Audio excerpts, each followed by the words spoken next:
皆もご存知渦巻きナルト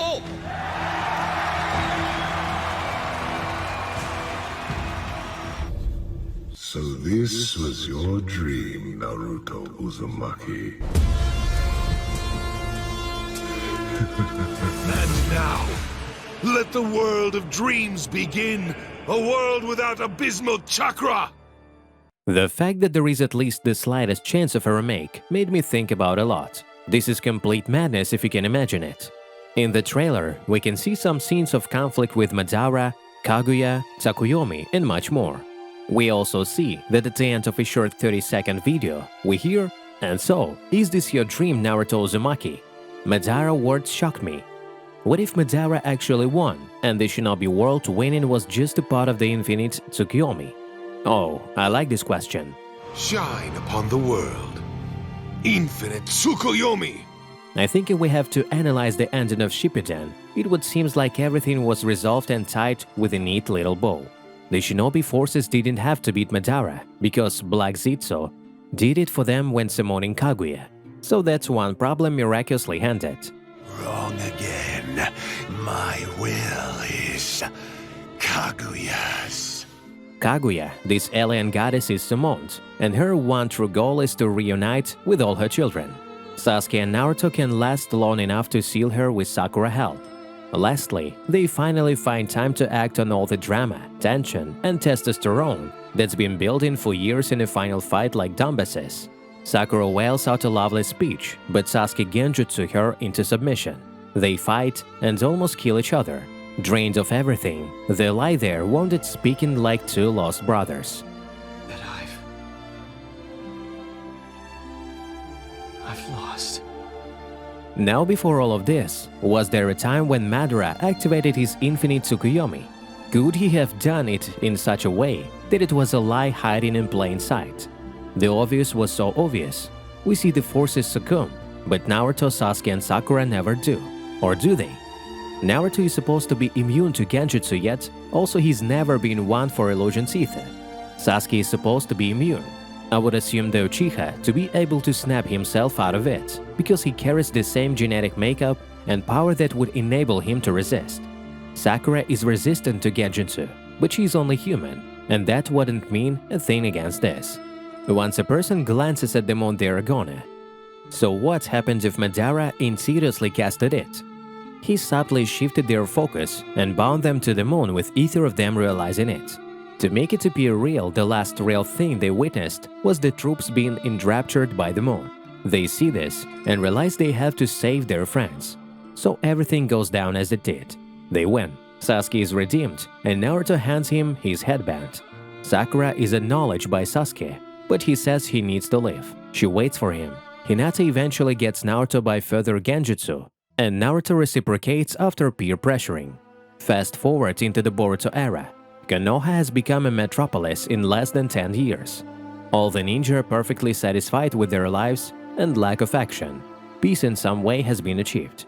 The other Hokage are all incompetent with Naruto. Everyone got married and had kids at the same time.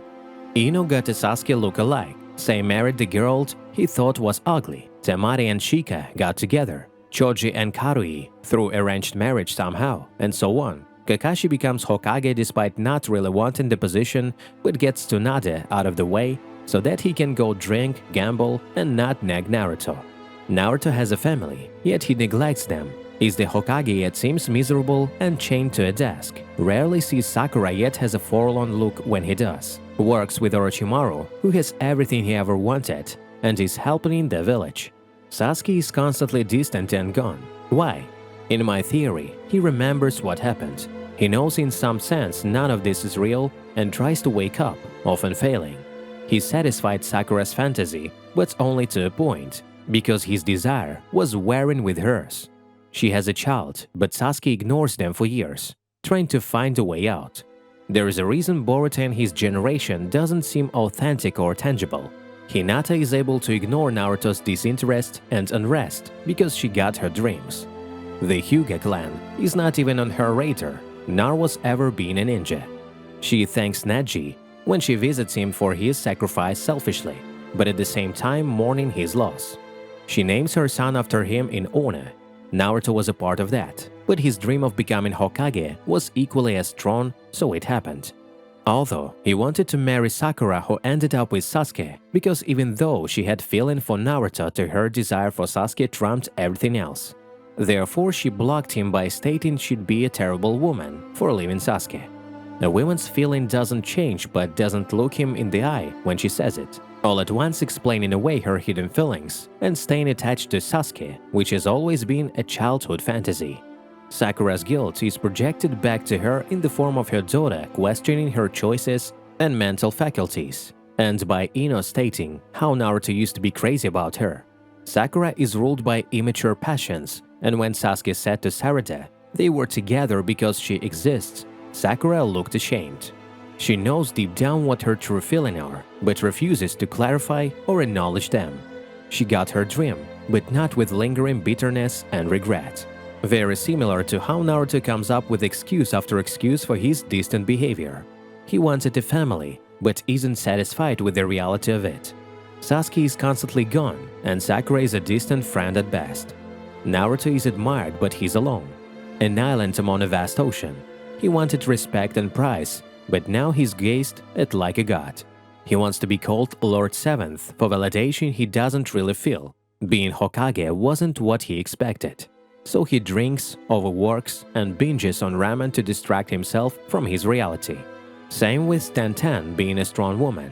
She has business, but it's failing because of peace. Shino wanted to be noticed but is often clowned by his own students. The dreams are not perfect, but they're essentially what was asked for. The point is the infinite Tsukuyomi creates their reality by all their intersecting dreams. They're the fruit feeding the tree.